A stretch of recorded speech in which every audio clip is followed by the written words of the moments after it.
ನಮಸ್ತೆ ವೀಕ್ಷಕರೇ, lucky media Kannada YouTube ಚಾನಲ್ಗೆ ಸ್ವಾಗತ.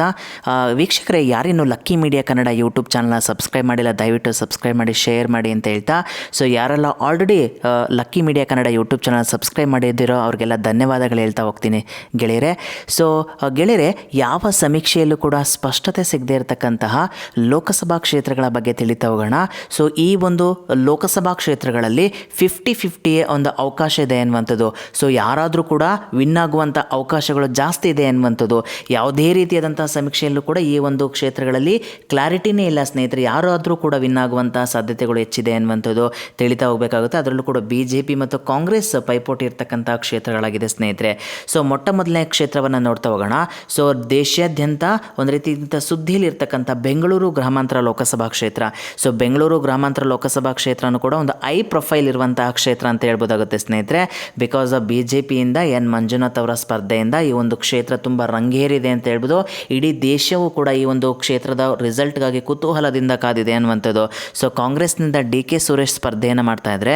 ಸೊ BJPಯಿಂದ ಜಯದೇವ ಆಸ್ಪತ್ರೆಯ ಮಾಜಿ ನಿರ್ದೇಶಕರಾಗಿರುವಂಥ ಎನ್ ಮಂಜುನಾಥ್ ಅವರ ಸ್ಪರ್ಧೆಯಿಂದ ಒಂದು ರೀತಿಯಾಗಿರ್ತಕ್ಕಂಥ ಟಫ್ ಫೈಟನ್ನು ನಾವು ನೋಡ್ಬೋದಾಗುತ್ತೆ ಸ್ನೇಹಿತರೆ.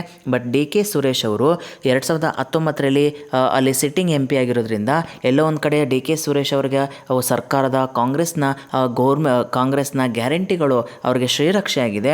ಅದರಲ್ಲೂ ಕೂಡ ಕೊರೋನಾ ಸಂದರ್ಭದಲ್ಲಿ ಅವರು ಮಾಡಿರ್ತಕ್ಕಂಥ ಕೆಲಸ ಕಾರ್ಯಗಳು, ಅವರ ಒಂದು ಕ್ಷೇತ್ರಾದ್ಯಂತ ಓಡಾಡಿರ್ತಕ್ಕಂತಹ ಒಂದು ಕೆಲಸ ಕಾರ್ಯಗಳಿಂದ ಅವರಿಗೆ ಗೆಲುವಿನ ಅವಕಾಶಗಳು ಜಾಸ್ತಿ ಇದೆ ಅಂತೇಳಿ ಕ್ಷೇತ್ರಾದ್ಯಂತ ಹೇಳಲಾಗ್ತಾ ಇದೆ.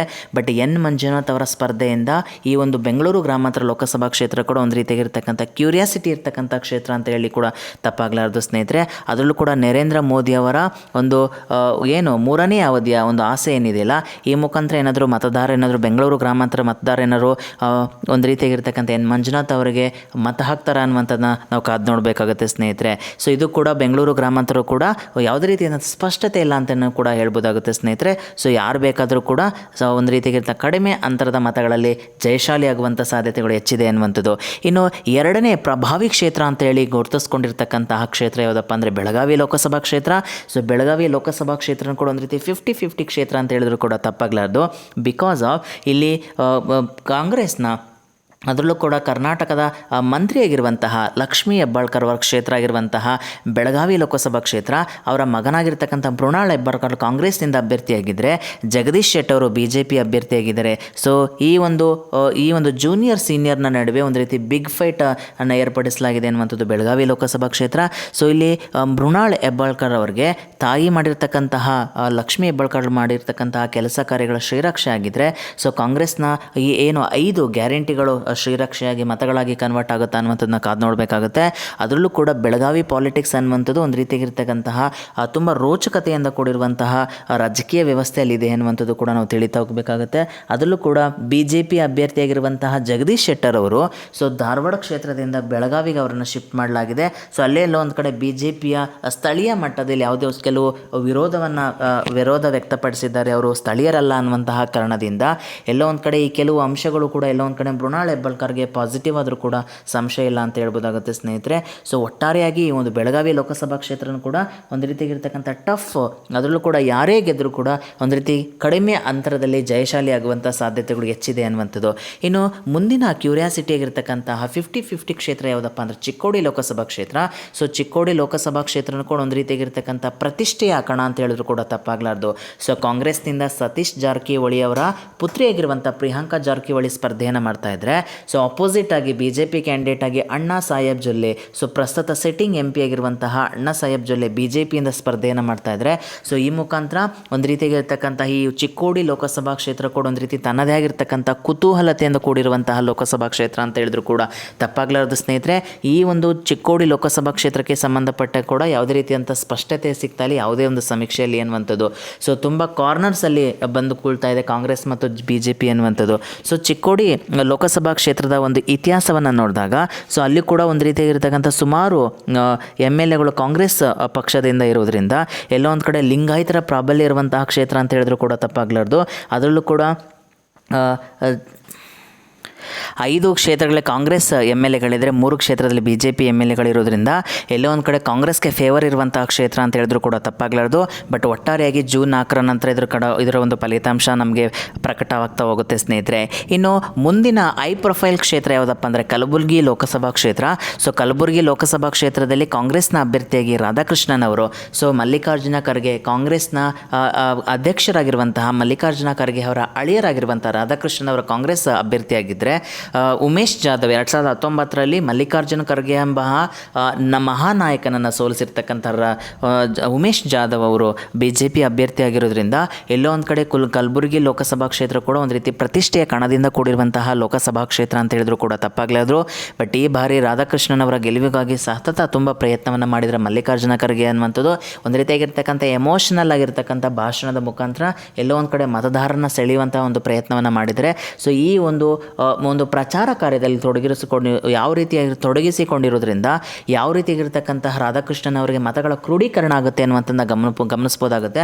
ಅದರಲ್ಲೂ ಕೂಡ ಕಲಬುರಗಿ ಲೋಕಸಭಾ ಕ್ಷೇತ್ರಕ್ಕೆ ಸಂಬಂಧಪಟ್ಟ ಹಾಗೆ ಬಾಬುರಾವ್ ಚಿಂಚನಸೂರು ಇರ್ಬೋದು, ಮಾಲಿಕಯ್ಯ ಗೊತ್ತಿದ್ದರು, ಸುಮಾರು ಗಣ್ಯ ನಾಯಕರು BJPಯಿಂದ ಕಾಂಗ್ರೆಸ್ಗೆ ವಲಸೆ ಬಂದರು. ಬಟ್ ಇದೆಲ್ಲ ಒಂದು ರೀತಿಯಾಗಿರ್ತಕ್ಕಂಥ ಪಾಸಿಟಿವ್ ಆಗಿ ವರ್ಕೌಟ್ ಆಗ್ಬೋತಾ ಅನ್ನೋಂಥದ್ದನ್ನ ಗಮನಿಸ್ಬೋದಾಗುತ್ತೆ ಸ್ನೇಹಿತರೆ. ಸೊ ಎಲ್ಲೋ ಒಂದು ಕಡೆ ಉಮೇಶ್ ಜಾಧವ್ ಅವರಿಗೆ ಕೆಲವು ಒಂದು ರೀತಿಯಾಗಿರ್ತಕ್ಕಂಥ ಆಡಳಿತ ವಿರೋಧಿ ಅಲೆ ಎಲ್ಲೋ ಒಂದು ಕಡೆ ಅವ್ರಿಗೆ ಒಂದು ರೀತಿ ನೆಗೆಟಿವ್ ಆಗಿ ಕಾಡುತ್ತಾ ಅನ್ನುವಂಥದ್ದನ್ನ ನಾವು ಕಾದು ನೋಡಬೇಕಾಗುತ್ತೆ ಸ್ನೇಹಿತರೆ. ಇನ್ನು ಕಲಬುರಗಿ ಲೋಕಸಭಾ ಕ್ಷೇತ್ರದ ನಂತರ ಇನ್ನು ಮೋಸ್ಟ್ ಇಂಪಾರ್ಟೆಂಟ್ ಆಗಿರ್ತಕ್ಕಂತಹ ಕ್ಯೂರಿಯಸ್ ಆಗಿರ್ತಕ್ಕಂಥ 50-50 ಕ್ಷೇತ್ರ ಯಾವುದಪ್ಪ ಅಂದರೆ ಬೀದರ್ ಲೋಕಸಭಾ ಕ್ಷೇತ್ರ. ಸೊ ಬೀದರ್ ಲೋಕಸಭಾ ಕ್ಷೇತ್ರದಲ್ಲೂ ಕೂಡ ಸಿಟ್ಟಿಂಗ್ MP ಆಗಿ ಸೊ BJPಯ ಭಗವಂತ್ ಖೂಬಾ ಅವರಿದ್ದರೆ, ಸೊ ಕಾಂಗ್ರೆಸ್ನಿಂದ ಅತಿ ಕಿರಿಯ ವಯಸ್ಸಿನ 26 ವರ್ಷದ ಈಶ್ವರ್ ಖಂಡ್ರೆ ಅವರ ಪುತ್ರರಾಗಿರುವಂತಹ ಸಾಗರ್ ಖಂಡ್ರೆ ಅವರು ಪ್ರತಿಸ್ಪರ್ಧಿಯಾಗಿ ಕಣಕ್ಕಿಳಿದ್ರಿಂದ ಇದು ಎಲ್ಲೋ ಒಂದು ಕಡೆ ಒಂದು ರೀತಿಯಾಗಿರ್ತಕ್ಕಂತಹ ಪ್ರತಿಷ್ಠೆಯ ಕಣದಿಂದ ಕೂಡಿದೆ ಅಂತಲೂ ಕೂಡ ಹೇಳಬಹುದಾಗುತ್ತೆ.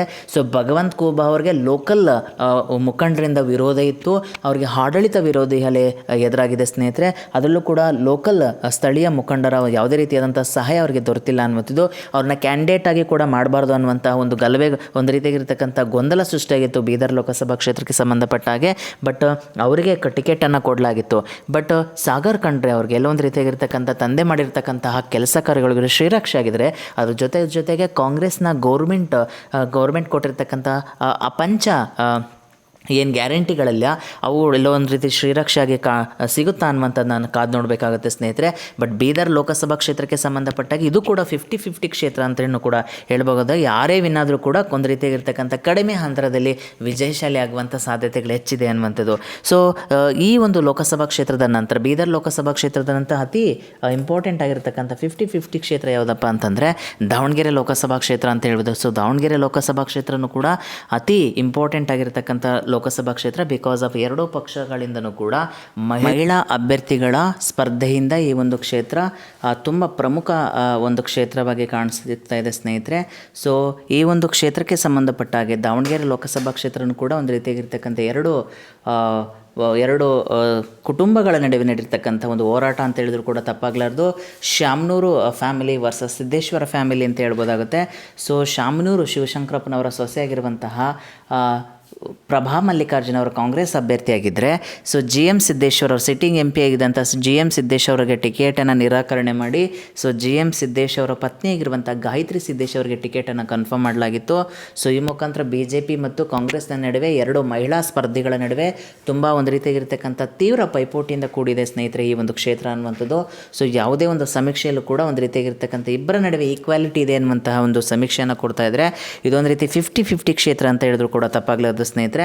ಸೊ ಪ್ರಭಾ ಮಲ್ಲಿಕಾರ್ಜುನ ಅವರಿಗೆ ಒಂದು ರೀತಿಯಾಗಿರ್ತಕ್ಕಂತಹ ಅವರ ಪತಿಯಾಗಿರುವಂತಹ ರವೀಂದ್ರ ಮಲ್ಲಿಕಾರ್ಜುನ ಅವರು ಮಾಡಿರ್ತಕ್ಕಂತಹ ಒಂದು ರೀತಿಯಾಗಿರ್ತಕ್ಕಂಥ ಮಲ್ಲಿಕಾರ್ಜುನ ಅವರು ಮಾಡಿರ್ತಕ್ಕಂತಹ ಕಾರ್ಯಗಳು ಅವರಿಗೆ ಶ್ರೀರಕ್ಷೆ ಆಗಿದೆ. ಅದ್ರ ಜೊತೆಗೆ ಕಾಂಗ್ರೆಸ್ನ ಗ್ಯಾರಂಟಿ ಯೋಜನೆಗಳಿಗೆ ಶ್ರೀರಕ್ಷೆ ಆಗಿದೆ. ಅದರಲ್ಲೂ ಕೂಡ ದಾವಣಗೆರೆ ಒಂದು ಲೋಕಸಭಾ ಕ್ಷೇತ್ರಕ್ಕೆ ಸಂಬಂಧಪಟ್ಟಾಗ ಅವರು ತಮ್ಮದೇ ಆಗಿರ್ತಕ್ಕಂಥ ಟ್ರಸ್ಟನ್ನು ಮಾಡ್ಕೊಂಡು ಸುಮಾರು ಜನಗಳಿಗೆ ಸಹಕಾರಿಯನ್ನು ಮಾಡಿರುವಂಥದ್ದು ತುಂಬ ಅವರಿಗೆ ಮತಗಳ ಕ್ರೋಢೀಕರಣ ಆಗುವಂಥ ಚಾನ್ಸಸ್ ಇದೆ ಸ್ನೇಹಿತರೆ. ಬಟ್ GM ಸಿದ್ದೇಶ್ವರ್ ಅವರ ಪತ್ನಿಯಾಗಿರುವಂಥ ಗಾಯತ್ರಿ ಸಿದ್ದೇಶ್ವರ್ ಅವರಿಗೆ ಸೊ GM ಸಿದ್ದೇಶ್ವರ್ ಮಾಡಿರ್ತಕ್ಕಂತಹ ಲೋಕಸಭಾ ಕ್ಷೇತ್ರದಲ್ಲಿ ಮಾಡಿರ್ತಕ್ಕಂತಹ ಕಾರ್ಯಗಳು ಅಭಿವೃದ್ಧಿ ಕಾರ್ಯಗಳಿಗೆ ಶ್ರೀರಕ್ಷೆ ಆಗಿದೆ. ಅದ್ರ ಜೊತೆಗೆ ನರೇಂದ್ರ ಮೋದಿಯವರ 3ನೇ ಬಾರಿ ಪ್ರಧಾನಮಂತ್ರಿ ಆಗಬೇಕಾಗಂತಹ ಆಸೆ ಏನಿದೆಯಲ್ಲ, ಸೊ ಆ ಒಂದು ನರೇಂದ್ರ ಮೋದಿಯವರ ಒಂದು ಪದನಾಮದಿಂದ ಏನಿದೆಯಲ್ಲ ಅದರಿಂದ ಎಲ್ಲ ಒಂದು ಕಡೆ ಮತಗಳ ಕ್ರೋಢೀಕರಣ ಆಗುವಂಥ ಚಾನ್ಸಸ್ ತುಂಬ ಜಾಸ್ತಿ ಇದೆ ಅನ್ನುವಂಥದ್ದನ್ನು ಕೂಡ ಹೇಳಲಿಕ್ಕಾಗ್ತದೆ. ಸೊ ಎರಡು ಪ್ರಬಲ ಸ್ಪರ್ಧೆಗಳ ನಡುವೆ ಒಂದು ರೀತಿ ಪ್ರಬಲ ಪೈಪೋಟಿ ಇರೋದ್ರಿಂದ ಈ ಒಂದು ಕ್ಷೇತ್ರನೂ ಕೂಡ 50-50 ಕ್ಷೇತ್ರ ಅಂತ ಹೇಳಿದ್ರು ಕೂಡ ತಪ್ಪಾಗಲಾರ್ದು. ಸೊ ಇನ್ನು ಇದಾದ ನಂತರ ಅತಿ ಪ್ರಮುಖ ಕ್ಷೇತ್ರ ಯಾವುದಪ್ಪ ಅಂದರೆ 50-50 ಕ್ಷೇತ್ರ ಅಂದರೆ ಬಳ್ಳಾರಿ. ಸೊ ಬಳ್ಳಾರಿ ಲೋಕಸಭಾ ಕ್ಷೇತ್ರ ಕೂಡ ತನ್ನದೇ ಆಗಿರ್ತಕ್ಕಂತಹ ಒಂದು ಇತಿಹಾಸನ ಹೊಂದಿರತಕ್ಕಂಥ ಲೋಕಸಭಾ ಕ್ಷೇತ್ರ. ಕಾಂಗ್ರೆಸ್ನ ಭದ್ರಕೋಟೆ ಅಂತ ಹೇಳಲಾಗ್ತಾ ಇತ್ತು. ಬಟ್ ಇತ್ತೀಚಿನ ದಿನಗಳಲ್ಲಿ ಅದು BJPಯ ಒಂದು ಅಭ್ಯರ್ಥಿಯಲ್ಲಿ ವಿನ್ ಆಗಿದ್ರು ಅನ್ನುವಂಥದ್ದು. ಸೊ ಬಳ್ಳಾರಿಯಲ್ಲಿ ಕಾಂಗ್ರೆಸ್ನ ಅಭ್ಯರ್ಥಿಯಾಗಿ ತುಕಾರಾಮ್ರವರು ಸ್ಪರ್ಧೆಯನ್ನು ಮಾಡ್ತಾಯಿದ್ರೆ, ಇನ್ನು BJP ಅಭ್ಯರ್ಥಿಯಾಗಿ ಶ್ರೀರಾಮ್ಲವರು ಸ್ಪರ್ಧೆಯನ್ನು ಮಾಡ್ತಿರೋದ್ರಿಂದ ಎಲ್ಲೋ ಒಂದು ಕಡೆ ಪೈಪೋಟಿ ಅನ್ನುವಂಥದ್ದು ನೋಡ್ಬೋದಾಗುತ್ತೆ ಸ್ನೇಹಿತರೆ ಈ ಕ್ಷೇತ್ರದಲ್ಲಿ ಎನ್ನುವಂಥದ್ದು. ಸೊ ಶ್ರೀರಾಮ್ಲವರು ಆಲ್ರೆಡಿ ವಿಧಾನಸಭಾ ಚುನಾವಣೆಯಲ್ಲಿ ಸೋತಿದ್ರು. ಬಟ್ ಈ ಲೋಕಸಭಾ ಚುನಾವಣೆ ಏನಾದರೂ ಅನುಕಂಪದ ಅಲೆಯಿಂದ ಏನಾದರೂ ಗೆಲ್ತಾರ ಅನ್ನುವಂಥದ್ದನ್ನ ಕಾದು ನೋಡಬೇಕಾಗತ್ತೆ. ಸೊ ಬಳ್ಳಾರಿ ಲೋಕಸಭಾ ಕ್ಷೇತ್ರದಲ್ಲಿ ಒಂದು ರೀತಿ ಕಾಂಗ್ರೆಸ್ನ ಪ್ರಾಬಲ್ಯ ಜಾಸ್ತಿ ಇರೋದ್ರಿಂದ ಕಾಂಗ್ರೆಸ್ನ ಗ್ಯಾರಂಟಿ ಯೋಜನೆಗಳಿರ್ಬೋದು, ಇನ್ನಿತರೆ ಸಂಗತಿಗಳು ಕಾಂಗ್ರೆಸ್ನ ಅಭ್ಯರ್ಥಿಗೆ ಪಾಸಿಟಿವ್ ಆಗಿ ಕಾಣಿಸಿಕ್ತಾ ಹೋಗುತ್ತೆ ಸ್ನೇಹಿತರೆ. ಬಟ್ ಈ ಒಂದು ಕ್ಷೇತ್ರನೂ ಕೂಡ 50-50 ಕ್ಷೇತ್ರದಲ್ಲಿ ಒಂದು ಕ್ಷೇತ್ರ ಅಂತ ಹೇಳಿದ್ರು ಕೂಡ ತಪ್ಪಾಗಲಾರ್ದು. ಇನ್ನು ಬಳ್ಳಾರಿ ಲೋಕಸಭಾ ಕ್ಷೇತ್ರದ ನಂತರ ಹಾಸನ ಲೋಕಸಭಾ ಕ್ಷೇತ್ರ. ಹಾಸನ ಅಂದ ತಕ್ಷಣ ನಮಗೆ ತುಂಬ ಇಂಪಾರ್ಟೆಂಟ್ ಆಗಿ ಸುದ್ದಿಗೆ ಬೆಳಕಿಗೆ ಬರ್ತಕ್ಕಂಥದ್ದು ಪ್ರಜ್ವಲ್ ರೇವಣ್ಣನವರ ಪೆನ್ ಡ್ರೈವ್ ಪ್ರಕರಣ ಅನ್ನುವಂಥದ್ದು ತುಂಬ ಒಂದು ರೀತಿಯಾಗಿರ್ತಕ್ಕಂಥ ಕರ್ನಾಟಕದಾದ್ಯಂತ ದೇಶಾದ್ಯಂತ ಒಂದು ರೀತಿಯಾಗಿರ್ತಕ್ಕಂತಹ ಕಳಂಕವನ್ನು ತಂದಿತ್ತು ಅನ್ನುವಂಥದ್ದು. ಬಟ್ ಪ್ರಸ್ತುತ ಹಾಸನ ಲೋಕಸಭಾ ಕ್ಷೇತ್ರ 50-50 ಕ್ಷೇತ್ರಕ್ಕೆ ಬಂದು ಕುಂತಿದೆ ಸ್ನೇಹಿತರೆ. ಹಾಸನ ಲೋಕಸಭಾ ಕ್ಷೇತ್ರದಲ್ಲಿ BJPಯ ಅಭ್ಯರ್ಥಿಯಲ್ಲ, ಅಲ್ಲಿ JDSನ ಅಭ್ಯರ್ಥಿಯಾಗಿ ಪ್ರಜ್ವಲ್ ರೇವಣ್ಣ ಅವರು ಸ್ಪರ್ಧೆ ಮಾಡ್ತಾ ಇದ್ದಾರೆ. ಇನ್ನು ಕಾಂಗ್ರೆಸ್ನ ಅಭ್ಯರ್ಥಿಯಾಗಿ ಶ್ರೇಯಸ್ ಪಾಟೀಲ್ ಅವ್ರಿಗೆ ಸ್ಪರ್ಧೆಯನ್ನು ಹೂಡಿದ್ರು ಅನ್ನುವಂಥದ್ದು.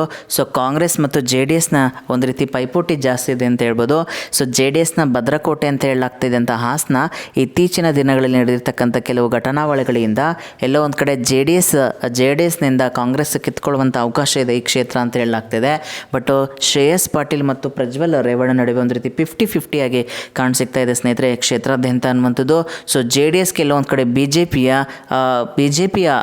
ಒಂದು ರೀತಿಯಾಗಿರ್ತಕ್ಕಂಥ ಸಹಕಾರ ಇರಲಿಲ್ಲ ಅನ್ನುವಂಥದ್ದು ಸ್ಪಷ್ಟವಾಗಿ ಕಾಣ್ತಾ ಇದೆ ಸ್ನೇಹಿತರೆ ಒಂದು ಲೋಕಸಭಾ ಕ್ಷೇತ್ರಕ್ಕೆ ಸಂಬಂಧಪಟ್ಟ ಹಾಗೆ. ಬಟ್ ಈ ಒಂದು ಶ್ರೇಯಸ್ ಪಾಟೀಲ್ ಮತ್ತು ಪ್ರಜ್ವಲ್ ರೇವಣ್ಣನವರ ನಡುವೆ ಒಂದು ರೀತಿಯಾಗಿರ್ತಕ್ಕಂತಹ ಟಫ್ ಫೈಟ್ ಇರೋದ್ರಿಂದ ಈ ಒಂದು ಕ್ಷೇತ್ರ 50-50 ಆಗಿ ಕನ್ವರ್ಟ್ ಆಗಿದೆ ಸ್ನೇಹಿತರೆ. ಸೊ ಯಾರು ಗೆಲ್ತಾರೆ ಅನ್ನೋ ತುಂಬ ಕುತೂಹಲದಿಂದ ನೋಡಬೇಕಾಗುತ್ತೆ ಜೂನ್ 4ರಂದು ಅನ್ನುವಂಥದ್ದು.